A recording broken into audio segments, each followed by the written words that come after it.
ନମସ୍କାର, ସ୍ୱାଗତ କରୁଛି ସୃଜନିକାକୁ ଆପଣମାନଙ୍କୁ। ମୁଁ କବି ଚିତ୍ରାରାଣୀ ପାତ୍ର। ଆଜି ଆସନ୍ତୁ ଶୁଣିବା ଗୋଟିଏ ଭକ୍ତି କବିତା। ଛନ୍ଦା ଚରଣେ ବନ୍ଧା।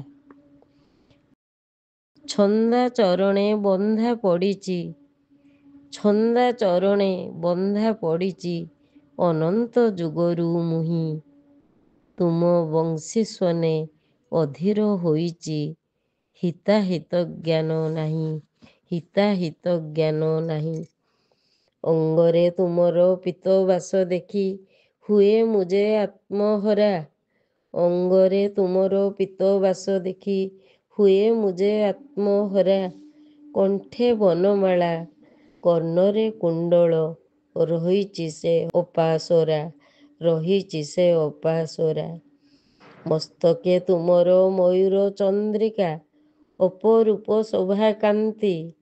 କଟିରେ କିଙ୍କିଣୀ, ପାଦରେ ନୂପୁର, ସୁର ଝଙ୍କାର ତୋଳନ୍ତି, ସୁର ଝଙ୍କାର ତୋଳନ୍ତି।